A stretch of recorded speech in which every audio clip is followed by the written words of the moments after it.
Hi there, so today we're going to be doing sourdough bagels. I fed my sourdough earlier this morning, probably around 7 a.m. Right now it is 2:16 and the sourdough looks like it's already ready. It's very bubbly and active. So we're going to start doing it early. I was planning on doing it maybe around 4 or 4:30, but since it's ready, we'll get started. So I'm just going to point you down. So per usual, I have my scale here to help me measure all the sourdough stuff. I'm doing two different kinds of sourdough bagels. They're the same recipe, but I'm just doing different toppings, so you can actually just use the same bowl, but I like keeping them separate. If I'm doing two different ones, it's just easier for me to manage. So I'm gonna put this on the scale, and I'm gonna zero it out, and we're gonna put 100 grams of active sourdough starter in there. So start off with 100 grams, and per usual, before you get started, you usually wanna set aside some of this so you don't forget and you don't have to start all over again from the beginning. So I have 108 grams. I'm gonna leave it like that. So I'm just taking out this much and I'm putting it in a clean bowl. I'll feed it and then keep it in the fridge for next week. So we have 100 grams of the sourdough starter, and then we're gonna zero it out. And now we need 255 grams of water. And I'm not doing warm water, I'm just doing cold water because it is gonna be sitting over all night and I just don't want to rush the process by any means. So we have 255 grams of water, and then you do 40 grams of either honey or sugar. I usually like to go with the honey, but somebody can't have fructose, so we're going to skip the honey and we're going to go with sugar. So do 40 grams of sugar, or you could do maple syrup.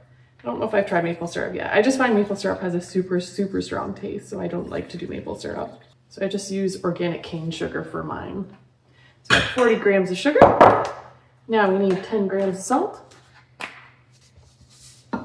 And then the last step is 500 grams of flour. I'm just gonna get this quick little stir first. It calls for bread flour. I've done two different recipes before, one with bread flour and one with just normal, like unbleached or bleached all-purpose flour. I don't have a preference by any means. I was Googling because I actually didn't really know the difference between bread flour and normal flour, and it seems like bread flour just has a higher protein content and that you should use bread flour for certain recipes. So I'm sticking with the bread flour since we have so much of it. So there's 501 grams of bread flour.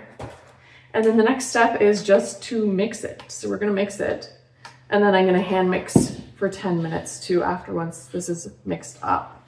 But I'm gonna do the second batch too before I start hand mixing it, and I'll do that off screen. Freddie and Molly, keep it together. I find that the bagels seem drier than anything else I've made. Like the bread generally doesn't feel as dry as this dough. It's not totally mixed yet, but I'm gonna hand mix it in a minute after I get the other bowl done. And we're back. So I have them semi-mixed. We're gonna throw them on the counter, and it says if you have a machine to mix it with, you do it about 6 to 7 minutes. And if you don't have a machine and you're using your machine hands, then you can do it for 10 minutes. So I'm gonna need these guys for 10 minutes, supposedly. I don't know if I actually will. I don't think I ever actually do it the full time you're supposed to. For kneading, I don't know if I really have any great tips. Sometimes I kind of, once it's more together, because right now it's pretty shaggy, I might pull one side and kind of push it in. Or I just kind of palm it, keep squishing it, keep rotating and squishing. That's my kneading tip. And if I do need to add more flour to this, I already put away the bread flour, so I'm probably just gonna throw some all-purpose flour down if I need to.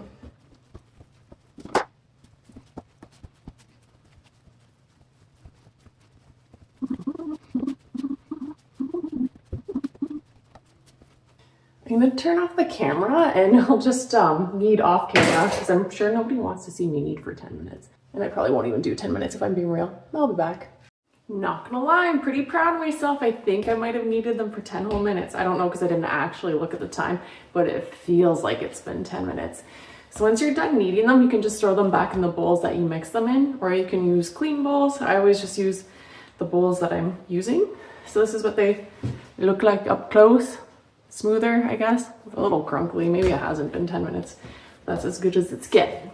So we're gonna throw them in the bowls, and then I really do recommend having one of these. I don't even know what it's called. I call it a scraper. And then I'm just gonna use this because it's just easier when you're cleaning the counter after, just to get that first layer off. Comes in handy. The last step for tonight we're gonna do is, it's not even tonight, it's still so early. It's 2:36, so this is a really early one. I'm gonna cover them, and you're gonna cover them for 8 to 12 hours or until whenever you get to them. So I just use these kinds of lids and pop them on top. So the one just sits on top, and then this one could wrap around the bowl. And they're probably gonna sit for quite a long time because I probably will go to the gym in the morning before I get to these. Because the next part is a little bit more, yeah, it's a little bit more work. Or maybe not, because you have to let them sit tomorrow too. So we'll find out tomorrow.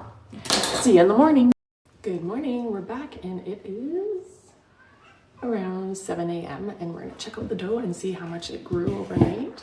I guess I didn't show you what it looked like in the bowl before I did it overnight, but we'll check it out now. So it's pretty poofy. Got it nice and full there. Check out the other one too. And you can see the bubbles on this guy. So next step, we're gonna split them into 8, and then we're gonna put them on the tray to set. So I'm just gonna put you down so you can see what I'm doing. All right, so we got our dough. I guess you can flour the counter a little bit. I'm gonna take the dough out. It doesn't feel overly sticky. I'm just gonna kind of shape it into a circle. Then I'm gonna split it into 8. Try to make them equal pieces. I used to measure it out on the scale to make sure that they all had the equal amounts of dough in each bagel. But now I don't. So I just kind of go by eye, and then if one is like really big, then you just have a big bagel or a small bagel. So we got our 8 pieces there. And then this step, which is actually better if you don't flour it sometimes just because the grip, but I'm gonna have the floury side here, and I'm gonna start folding it, the edges into the flour side. I'm gonna use all of them until it's all covered. It's just nice to have it a little bit on the sticky side for this part. So you have all the edges folded into the middle there, and the side's smooth. And then I'm gonna take the smooth side and put it up, and then I'm gonna hold it in like the palm of my hand. And I'm gonna put the non-smooth side with all the edges down on the counter. And I'm just gonna kind of like rub it in a circle. And I'm rotating the ball as I do it. So the ball in my hand is spinning around while I'm doing this too. And then when you look at the bottom, not perfectly, but like it's a little bit more together, and it's just kind of in the middle there. So then I'm gonna take this, I'm gonna poke my finger in the middle, and I'm gonna split it up, and I'm gonna rotate it. And then the next step is to take my bagel shape, and I'm gonna put it on a pan with parchment paper. There's no flour or anything on it. I'm just gonna rest it there. I'll do one more, and then the rest I'll do off screen. So same thing, I have my floury side, or don't use flour. I'm gonna fold all the edges into the middle.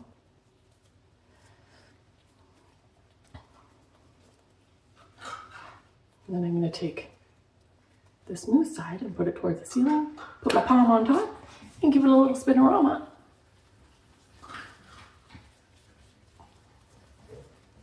And then, so the top is like a real smooth ball, and then the bottom has that little kind of just metal shape again. Stick my finger in, pull her apart, and just kind of shape it up into a bagel-ish.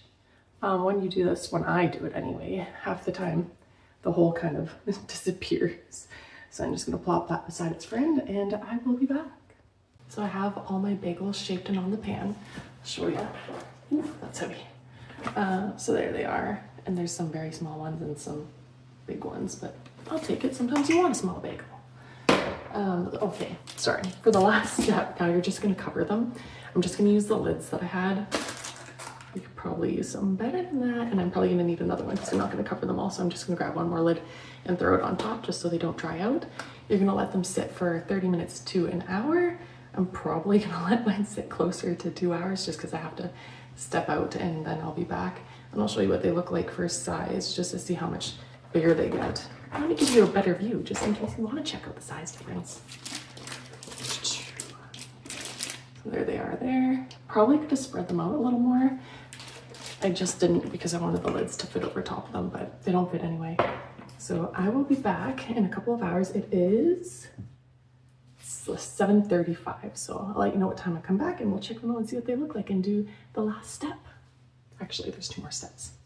Hello, so we're back and it's about 10:40 o'clock. I started preheating the oven at 425, so you want your oven at 425. I have a pot going right now and boiling water, and I have my toppings out, so I'm using Clubhouse all-purpose seasoning, everything bagel seasoning. It's a good one. And then I have jalapeños and Gouda cheese. Never done that on my bagels before, but I saw something online and I was excited to try. I'm gonna take sugar. The water's boiled now, and I'm gonna scoop in a tablespoon of sugar into the water. Usually, because I do have a double batch, I would have 2 pots going, but I'm just gonna do 1 pot today. We're gonna take her slow, take her easy. Okay, I'm going to tilt you down so you can check out what I'm doing. This has nothing to do with bagels, but I started watching the OC again, and it's just such a good show.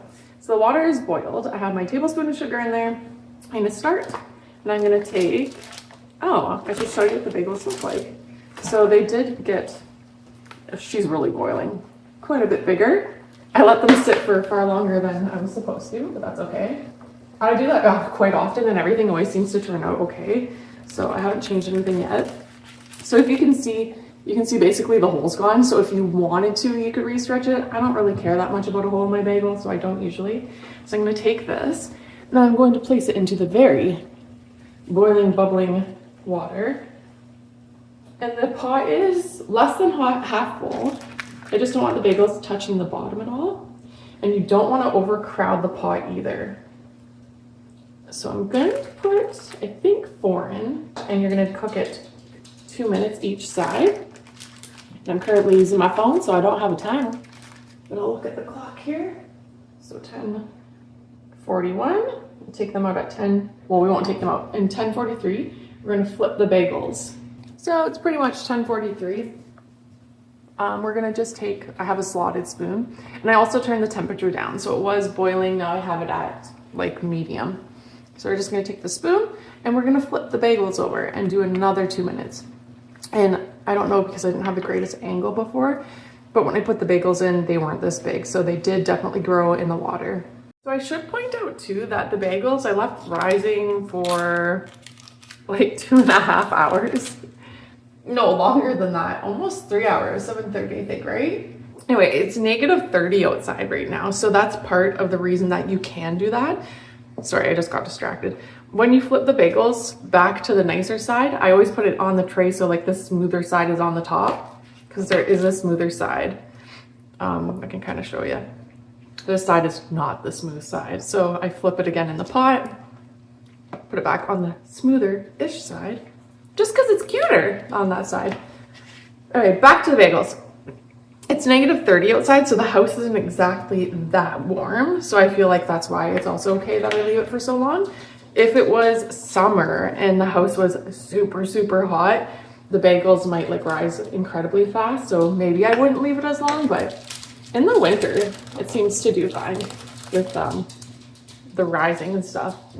So the oven is ready. You're just gonna keep boiling these guys away. I'm gonna turn the temperature back up. The boil's gone. 10:46. These bagels are pretty hot to touch, but we're gonna just take them. I like to do them while they're still sticky, and I put the nice side down, and I'm just rolling it in the top, and whatever topping you want. Poppy seeds, sesame seeds, nothing. Everything bagel. It's definitely my favorite. The Gouda cheese and the jalapeno probably will be my new favorite if it turns out. I've never done it before. And I guess you could do both sides of the bagels. I don't usually. So like I said, I just like to do it while it's still sticky. Otherwise, I have done it before when I let it cool down too much, and then nothing really sticks to it. So I guess I'm gonna put the jalapenos on first. I don't really know what I'm doing. Stick some on there, and then I'll put the cheese on top of the jalapenos. So next time I'd probably do this one first, just because those aren't really sticking that well. And so this is just grated Gouda. Now I'll put that right all over the top, and I'll keep it separate from the everything bagels. I love cheese and I love jalapenos, so I just can't see going wrong with this combination. So I always do Gouda cheese, which is my new favorite, because there's low fructose in it. So if you have a fructose person in your family who doesn't do well with the fructoseness or the dairy, then Gouda and Swiss are good alternatives. Or you could buy dairy-free cheese as well. And I'm pretty sure I went over my 2 minutes. Now we're good. Okay, so now we're just gonna flip these guys for 2 minutes on this side. And then we'll dress those suckers once they're done.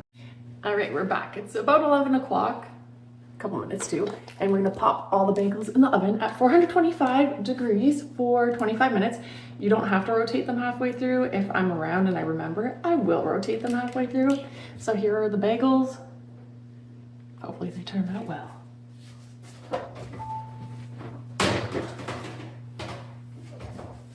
See you when they're done. I'm back again. Okay, so I put them back in for another 4 minutes because they didn't look quite ready. So I'm gonna say the 4 minutes was probably enough, and we're gonna take them out. Turn the oven off. Let's check out these little bagels. Or big bagels, I should say. Oh yeah. Here they are. Ta-da! That just are like a toasty gold, I guess I would say. I could probably put them in for a couple more minutes. I don't think I'm going to though.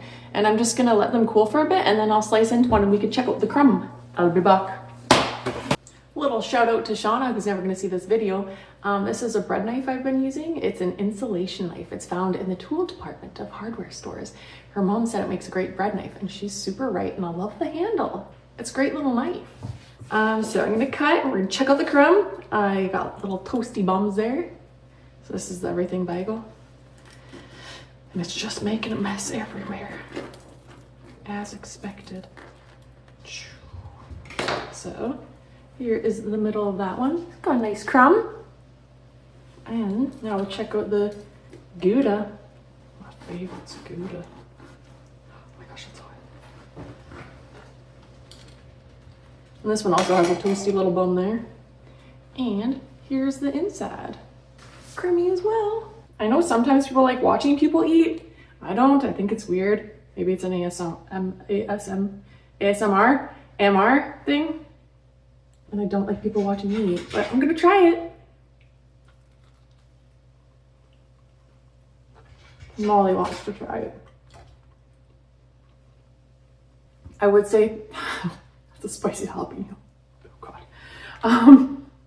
I would put these ones back in the oven for maybe a minute longer. I think the cheese is just heavy, so I don't know why it doesn't cook as much. I'm trying to make up an excuse. And then we have the everything bagel one, which is gonna make a mess.